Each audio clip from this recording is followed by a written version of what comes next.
Hi and welcome everyone. This is the Hobo Prepper and I am Friar Tuck. Thank you for joining me.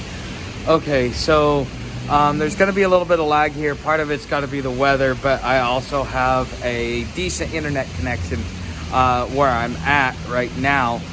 So to kind of give you guys a little bit of an update, because I know that it's early morning on a weekday and a lot of you guys, you're probably at work, you're probably slaving away, earning a living or doing the important things that you need to do during the day. Whereas, you know me, I'm a traveler. I kind of have an open schedule to a point, but things are a little bit different for me as well. Okay, so I want to kind of give you guys an update on some things that are going on with me before I get into my topic today, which I'm going to be talking a little bit about digital privacy. I want to also kind of let you guys know how I got to where I'm at. If you are a Patreon subscriber and you are part of the behind the scenes tier, then you'll know some of what I'm talking about and you'll have a little bit more of an understanding. This really is not meant to circumvent that and rehash something that I've already explained on the Patreon tier. I just kind of want to give you guys that are my regular viewers an update so that you are not confused. Now, I keep getting questions saying, oh man, you're fat, or your beard's not as long, or your hair's not as short, stuff like that. Just a reminder, so until the end of next month, a lot of the videos that you are seeing are migrated from my Patreon channel, because come the 1st of next month, which will be around the 4th, I think my first video releases on the 3rd.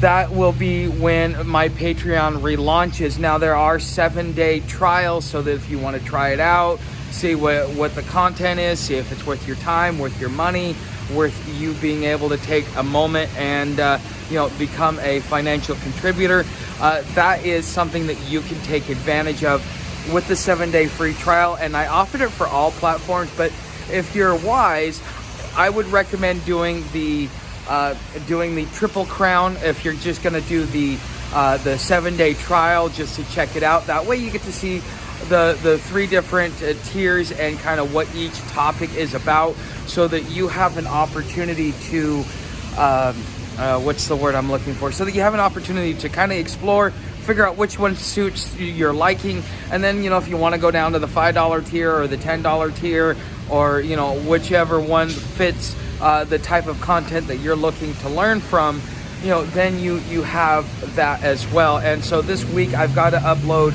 my last week's worth of videos for Patreon, because I'm trying to stay about a month ahead. So I've already uploaded the first 3 weeks, and I've just got to do the final week of July, and all of my July content is already up and pre-scheduled. So you'll get an email with a link to the video letting you know on the days that it releases. Now on Mondays, that is the Hobo tutorials. On Wednesdays, it is the behind the scenes. And on Fridays, that is your, what is it called? Constitutional history. And so I talk about those 3 topics, okay? So let's get into a little bit of the updates and kind of what's going on with me, because this isn't going to be a long live stream. I don't think that my arms have the strength to be able to hold it up for an hour. So it's probably going to be about 30 minutes unless I get a lot of people in here asking me a lot of questions. So one thing that I'm finding out, and this is actually part of the medication that was prescribed to me when I was in the hospital, is that part of a lot of the antidepressants that they give you, it's called, they have serotonin uptake inhibitors. So for those of you that are not familiar with that, what that means is that serotonin is like your happy juice. When you smoke weed, you actually get a serotonin release, and that's kind of what makes you happy and passive. It's the happy juice. And what's actually happening when they do that, when they do the uptake inhibitor, is that when you have serotonin release, it actually blocks it from being absorbed into the rest of your body or to being disposed of, which in a lot of ways can actually make it toxic to you. Okay, and there are certain people, myself included, that could suffer from I think they call it serotonin syndrome or serotonin poisoning, something like that. and I am starting to suffer the symptoms of it. And this may actually, so those of you that have been following me for a while, you probably already know this story, but for those of you that are new, about 12 years ago, I had a quack doctor give me seizure medication, which gave me an allergic reaction. It kind of stripped my insides, made me sick. And then they finally ended up giving me Zoloft. And, it may have been the fact that I was using, that when I went off of the Zoloft, that may have actually been a secondary contributor to a lot of the health issues that I'm having. And this may actually affect whether or not I am able to get back on trail, because, I got to be able to live. I got to be able to survive. I'm not going out there to, run myself into the ground and do harm to myself. Okay. So as somebody who is doing this, you see me traveling and things like that. I'm kind of suffering some issues from that. Now I'm gonna have to go and get an official diagnosis. I am gonna have to do some of my own troubleshooting, as you would say, so that I can make sure that this is actually what's happening and it's not something else that's causing it. Because I've always had, for the last 12 years, whenever I take anything from Tylenol to any over-the-counter medication or anything else like that, it causes me to get severely sick. And I've always contributed it to the allergic reaction I had, but I may also be having another reaction on top of that.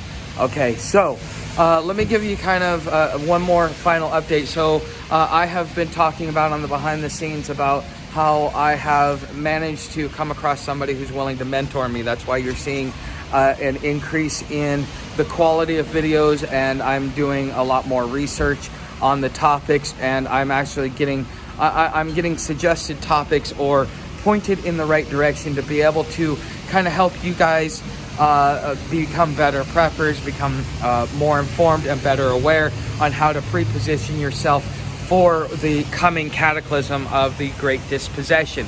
Okay, and not only that, so I used to be in the IT field. So before I started my janitorial business, I was actually a junior administrator in a Windows environment. Okay, now I make sure to explain that it was a Windows environment because in the Silicon Valley, that's all that they have is they have Windows. Once you get out of the Silicon Valley, it becomes a hybrid system with Linux and Unix.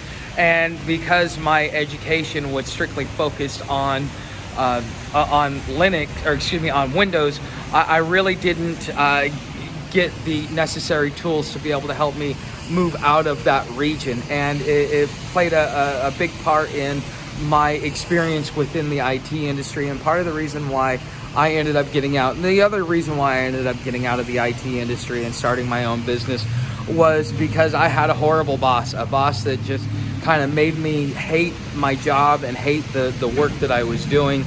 It was something that I really didn't, that just didn't work for me. Well, one of the great things about this mentor that I have, that is happening is that, he is an IT specialist. He has an MIS degree, which is, I believe it's a master's in information security. And, he specializes in security, and, he also does development and programming, along with some other things. I mean, this guy is multi-talented in a lot of different areas, and that is why him being my mentor is so valuable. And so he is actually giving me a crash course in Linux so that I can understand it. And with his company that he has, I may end up working for him for a while, and also learning some additional skills. And really, I'm getting reintroduced and getting, a lot of it is I'm getting to that point to where I actually am enjoying what it is that I'm learning. It was something that didn't happen very much when I was in the Windows environment, just because of how cutthroat it is, and just the way the hierarchy works. And plus, I got into the IT industry and I was getting out of school right at the time we had the great financial crisis of 2008. And that was something that really played into, the horrible experience that I had, because, at that point in time, what most people don't realize is that when a recession starts, if you pay attention to what happens to your administrators and to your IT support staff, those are the people that are the first ones to lose their jobs, because they're considered a black hole in the budget. Even though they're probably the most important people on your company, they don't actually see an administrator as contributing to the overall value of the company. And so in turn, when they're looking to trim fat, it's your administrators that get pay cuts, that get cut down. And what they did during the Great Financial Crisis is they you could start out at $35 an hour. I mean, that was part of the reason why I did it. That, and I like building things. Oh, hi, All-American Prepper. Survivor, the real deal. You know how to survive. A lot of people do not. Morning, guys. Morning, Angela. But during the Great Financial Crisis, they basically got rid of the network administrators and started taking the help desk guys, and they started giving them the role as a network administrator, which a help desk guy, he does not have a lot of the experience, because I also had to go off and get what is called an MCSE, a Microsoft Certified Systems Engineer certification. It is a series of 7 tests that you have to take, things like that. So it was something that was a big change within the IT industry, and in a lot of areas you're still seeing that with the remnants of the Great Financial Crisis, is that they're still having help desk guys do admin work. And on top of that, you have such high stress, because you're only allowed to have your network down for about 2 hours over a 365-day period of time. Otherwise, you risk losing your job. So that means if you do an update and it causes issues, or if there's a change, you get hacked, you get certain things that happen that are normal parts of dealing with managing a network, you could lose your job, and it's through no fault of your own, just because of the high stress and high demand. And there is some sort of it's a self-perpetuating catch-22. So okay, I want to do a live with you. Well, All-American Prepper, you got to send me an email. It's jasonthewise81@yahoo.com. We can do a coordinated live stream if you would like. Bushcraft, I am doing better than I have been the last few days. I've been kind of sick. I've been having stomach issues and things like that. Okay, following this man, he really knows how to survive. Okay, yes. Thank you for the kind words, All-American Prepper. Yeah, and I would love to do a live stream, a collaborated live stream with someone. So yes, it is a meat grinder environment, but it used to be that you would actually get good pay for it, and so the pay met the demand, but now the demand does not meet the pay. Especially like they're offering net admins here or around $13 to $15, maybe $18 an hour, which really is not worth the money that you got to go off and you got to spend for those certifications, the amount of testing. Because one of the things about becoming a Microsoft certified, and now I was in Server 2003. I got out of the industry when Vista came out. That was when I started exiting the industry. Okay, and so all the updates since then, I've kind of made sure just not to follow them, and it's kind of been detrimental to my own knowledge base. But now I'm getting up to date. I've got a guru that is teaching me, and I am learning because I already have the knowledge in the background. I'm able to learn at an exponential level and be able to get up to speed pretty quick. But a Windows environment versus a Linux environment is completely different, because you're working in a shell versus, I'm not going to get into too much technicals, but you're working in a shell versus, working with a resource intensive system.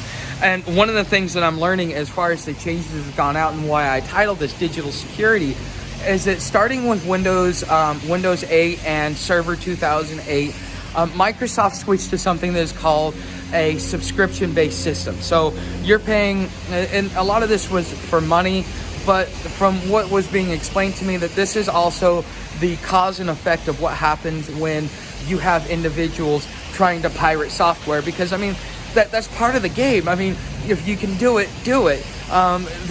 Being a techie and being in that world, in that community, is a different come from. And you know, being able, if somebody doesn't secure their stuff, then you're gonna go and take it, or at least figure out a way around it. And if you're smart enough to get around their system, then you go and you take it. And so you have people that are intelligent enough to be able to circumvent a lot of like the licensing and stuff. And so what these companies had to do is they had to go to subscription base. And so I'm still kind of somewhat confused on how Microsoft does it.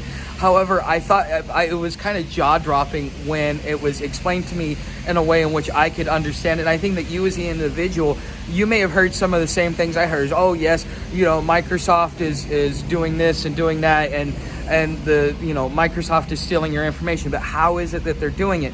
Well, the thing is you know, being an administrator means that you have access to the very details, the core of the operating system, okay?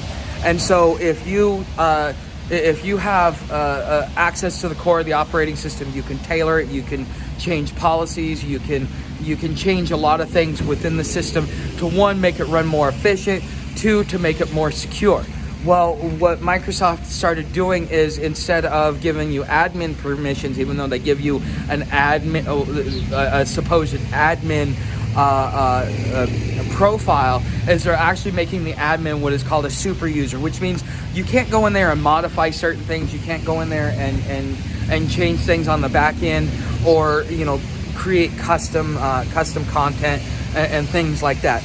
And so by doing that, you know, you don't have the permissions that you used to be able to have, because again, it's subscription based. So you know, Windows 10 or Windows 11, you know, you get your OEM, which is out of the box. You get your first year, but then after that, Microsoft, in order to keep supporting it, wants to charge you a fee. And if you don't pay that yearly fee or that monthly fee, then you lose access to a lot of your operating system. Now, to the average person, they may not really notice it. That may not really affect them, because all they're doing is they're surfing the web. They're going on Facebook. You know, they're not using software the way some a higher end user like me might use it. Okay, and so for the average Joe, they don't really notice what it is that they're missing. But the thing is also when you first sign up with Microsoft now, it does ask you for an email address. And what they're doing is, that is kind of how they're doing the licensing.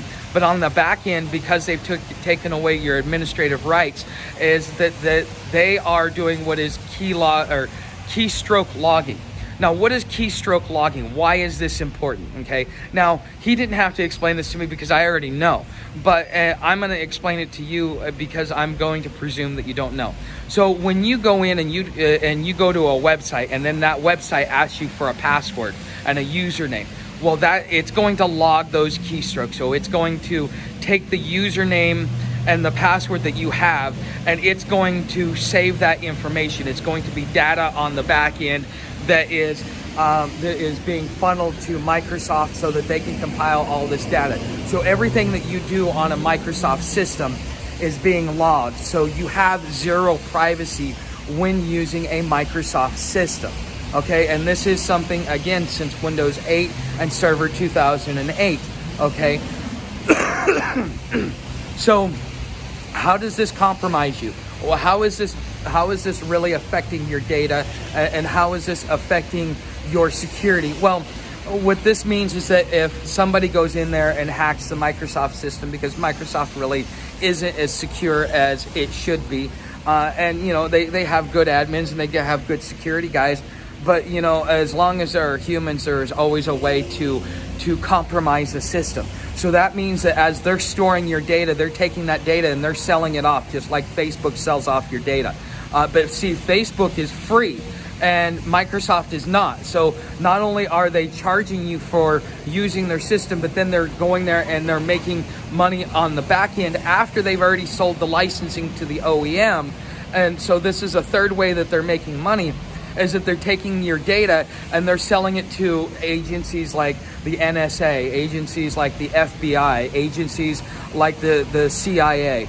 And so now that what they're doing is they're compiling information and algorithms based upon the data that we are doing, so that they can understand human behavior, so that they can understand how to manipulate human behavior.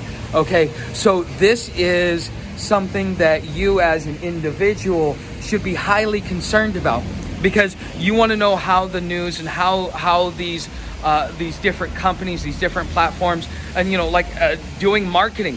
I need that data so that I can understand how to be able to create a commercial or an ad or a product that is going to entice you to purchase it, because my whole goal is to save you money, effort, and time. Okay, and that is a standard sales technique.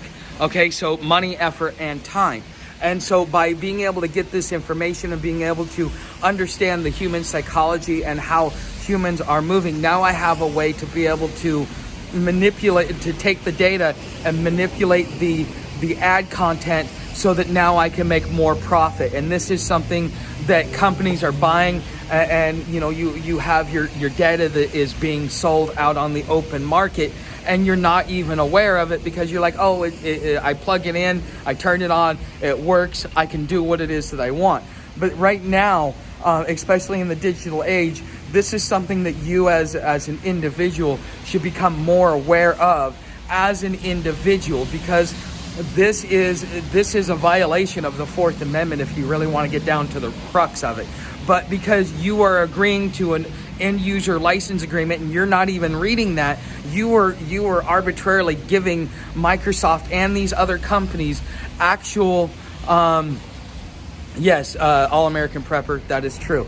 You are arbitrarily giving them access to your data, and you are consenting to it because all you do is click agree and you're not reading all that legalese, okay? And so it is important that you as a prepper, as an individual that is using digital products, start taking the time not only to educate yourself on legal terms and definitions, because it is a completely different language. It is not English. It is its own language, and they just use English as a way to be able to dictate. So, just because I say, I can't think of something off the top of my head, but, I can say a sentence that says, well, I went to the store and I did this. Well, in legalese, because they redefined certain words, what's happening to you as an individual is that you are unknowingly agreeing to things because you're reading it in simple language when it is a more complicated language written at such a high level,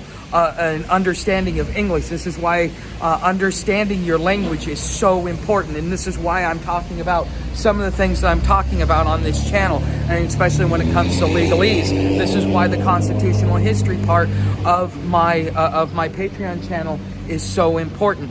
Okay, so how do you get something that is secure? What is it that you can do? And this is with Windows 12 and the upgrades there, because one of the other things I'm finding out is that Windows is turning everything on, overusing your hardware and then throttling it back, which is why you have the performance issues. And there is within the technology field, there is almost a forced upgrade to the most current technology, whereas with Windows XP you could use legacy hardware and software because there really wasn't a forced upgrade. But in order to be able to meet the demands of the subscription-based content, which means you don't own it and you're happy about it, remember what the WEF said, own nothing and you'll be happy about it. Okay, so with this being said, all right, you as an individual need to start taking some time and educating yourself on these things, because you could prepare for, a civil war. You could prepare for a lot of things. But right now, the Trojan horse at the gate is your digital privacy. And it is your lack of knowledge and your willful ignorance, not to be offensive to people, but because you're not willing to go out there and educate yourself on these topics, on this understanding, then you are considered willfully ignorant, and ignorance of the law is no excuse.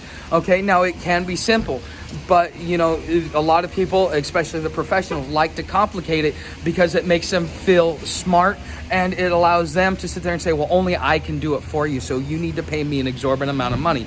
You as an individual, and just like our ancestors, they used to be schooled in law, and the average individual could go out there and stand before a judge in a courtroom and put their case out and be able to have a proper judgment put out. Well, as time has gone along, we have gotten to a point where we have specialized professions to where the average person says, well, somebody else can do it for me. I want to focus on something like flipping burgers at McDonald's, okay? I want to focus on, you know, doing this or doing that. And so, you know, because of the way that society has evolved, we as individuals have gotten to a point where we have allowed the specialization of certain things to inhibit us and to actually compromise our safety and our security. So this is why I'm learning Linux, okay? And so I am learning what is now the newest release of Linux, which is Debian 12. I'm still working on my laptop because it's still a little bit buggy, okay? But this is something that I, as an individual, am taking the time to educate myself. And why is Linux more secure than Windows? And a lot of the reason is instead of like Windows where they come in there and they turn everything on and then they restrict your permissions, with Linux, it turns everything off and then gives you the option to go in there and customize it down to a finite detail. Okay, but it also requires such a high learning curve because you're going to be learning command prompt. You need to learn a whole different hierarchy. You need to learn a whole different structure, a whole different language in itself. And, you know, it is not something that is hard to learn, but at first it can be intimidating and seem hard to learn. So I may be, over time, as I learn more and more and I get more proficient, because I'm one of those people that I like to learn everything inside and out. Okay, and by learning everything inside and out, you know, for me as an individual, it gives me, you know, full knowledge, so that instead of sitting there going, okay, well, I just do this, this, this, and this, I actually understand what it is that I'm doing. It's like understanding the chain reaction of a combustion engine. If you understand the chain reaction of a combustion engine, and then you have a failure along that chain reaction, because you understand the full path of that reaction, you are able to be more educated and more precise in the way that you troubleshoot an issue, so that you can fix whatever issue is with a combustion engine. Okay, so, you know, these are some things that I'm learning, and these are some things that are that I will be sharing with you guys over time. And I may, again, create a secondary channel, because not only do I want to educate you, but there is a mass movement over into other platforms just because of all of the issues which Microsoft is having, because Microsoft is so profit oriented that it is compromising the user experience, and that it is compromising the user safety and security, because who knows if there are malicious actors that are getting access to this information, because all they're doing is they're selling the data. They're selling it for money. They don't really care who it is that they're selling it to. As long as you've got $1, they're willing to sell you a piece of the pie. Okay, so before I get to a point where I end this, because I'm going to start talking about ways that you can support the channel, I want to know if any of you guys have any questions, anything that you guys would like to know.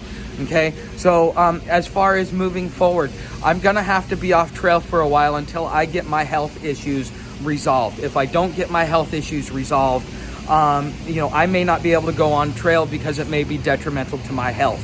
Okay, and this is, you know, the issues within the industry, or within the mental health industry, the industrial complex. Because as soon as you walk in there, instead of actually giving you talk therapy and teaching you how to be able to fix your issues, they're just, here's a prescription, we'll see you in a month, or we'll see you in 90 days, and we'll see if this prescription is working for you. And so instead of actually helping you fix the issue, it's like, here's a magic pill, this is how we're gonna fix the issue for you. And so there are people with body chemistry like mine that just really, I don't have an imbalance. I don't have a chemical issue. I suffered a trauma. I was not born with mental health issues. I had a work accident that was traumatic enough to cause me anxiety and panic attacks And so therefore, there is no chemical imbalance. What it is relearning, certain behaviors, which is why behavioral therapy is what will work for somebody like me versus, taking a pill, because there is no pill that's going to fix or even help me manage the issues that I'm having. Now, even dealing with depression, and, I kind of got to that point where I wanted to deal with depression, the depression that I was dealing with. I wanted something to kind of help me as a crutch while I sat there and fixed it. But the thing is now I'm finding out that going that route was more harmful to my health than it was if I would have, just sat there and worked on it on my own. Okay. So, that is something that I am facing. So, that is why I am taking the time to be mentored and to improve my skills, so that I have ways outside of YouTube to be able to, make gainful employment and make, be able to support myself, so that I don't have to ask for help from you guys financially. Now, if you guys want to help me out financially, you can. Leave me a tip down in the tip jar. All of my videos, if you go down in the description, there's both tip jars, which is PayPal and CashApp. Now, if you are one of those people that likes your security, CashApp, not only does it cost me less to transfer the money, but it is the most privacy centered way to be able to send money compared to PayPal. But most people like PayPal just because of the same reason why they like Microsoft. It's easy to use, everybody uses it, and so on and so forth. Okay, so anyways, that's one way that you can help. Another way that you can help is you can come over and become a Patreon subscriber. And by being a Patreon subscriber, you are becoming part of a closer knit community, okay? And that is something that I'm really wanting to build. Part of the reason why I'm wanting to build this is because I want to be able to educate you and be able to talk about things that I cannot talk about on YouTube because of you guys get what happens on these open platforms like YouTube. And even Rumble is the same way. It's just, instead of having a liberal slant like YouTube does, Rumble has a conservative slant. But if you come on to Rumble and you talk about certain topics, they will remove you or demonetize you in the same way that YouTube does. So it's not just there. So being behind a paywall is one of the only ways in where you can actually get the authentic creator, so that you can hear their true thoughts and what it is that they want. Or that they want to be able to share with you. And I'm choosing to educate you, whether it be through hobo tutorials, the constitutional history, or just share with you, for those of you that want more of a personal connection with me, the behind the scenes. And it's $5, $10, or $20 depending upon which tier that you want, okay? Now, again, I have the 30-day free trial, or excuse me, the 7-day free trial, so that you can test it out, see if you like the content, if you find value in it, which I'm hoping that you will. Okay, that's another way that you can help the channel, and it's something that is recurring, so that I, as a content creator, now have a budget to work with, so that I can start, whether I want to put a roof over my head or just be able to take care of my basics and get the things in which I need. Okay, so that is how you can help me on that level. Or, between the old Patreon videos where I share my biking affiliate links, or the new Patreon, or the new content videos where I share my hiking content and stuff like that with the affiliate links, you have the ability to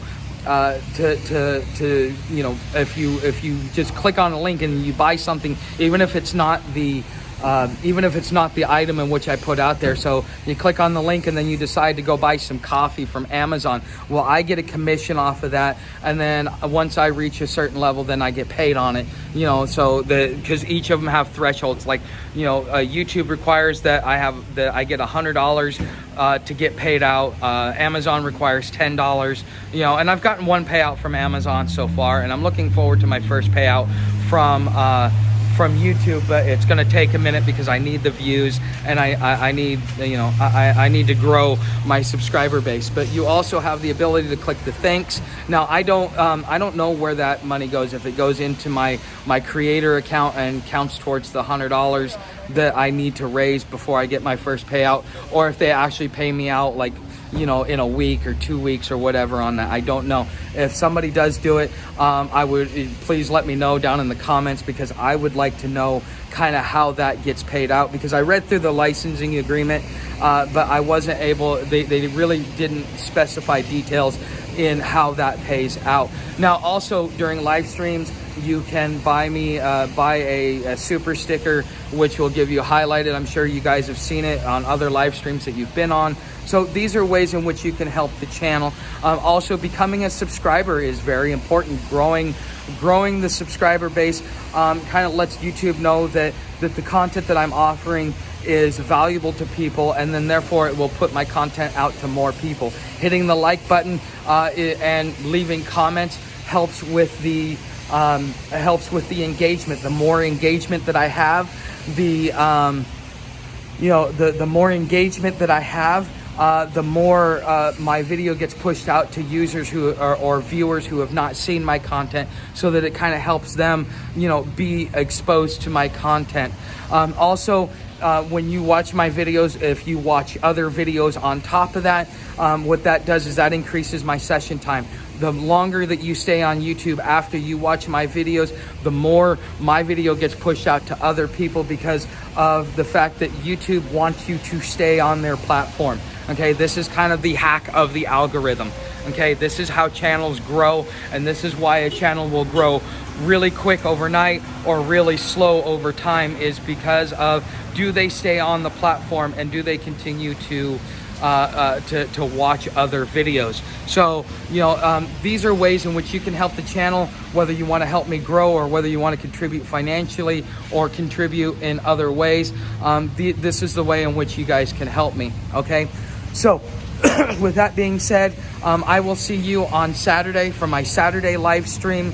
I usually do it in the mornings, but because of the tutorials that I'm getting and other stuff, I may, because I was supposed to do a live stream yesterday.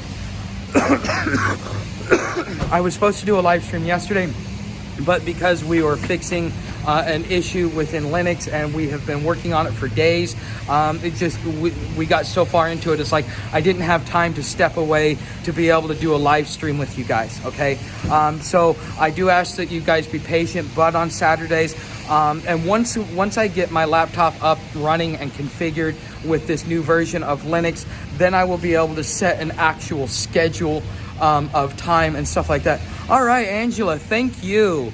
So I have gotten my first super sticker. We will see how this plays out. Anyways, guys, thank you for watching. Anything else that you guys want to do to help me out, great. Thank you. Become a subscriber. Make sure you hit that bell notification so you're informed of all the whenever I release new content. I like to release it at 6 o'clock in the morning, because I like to release it at 6 o'clock in the morning, because that way it gets out there. So as you guys wake up, it will be, one of the first videos you see in your queue, versus putting it out at the end of the day and then having to wait till the next morning, because it kind of helps with my stats. But also, if you like to watch a video on your way to work in the morning versus before you go to bed, you have that option. So thank you for watching, guys, and I will see you in the next video and live stream.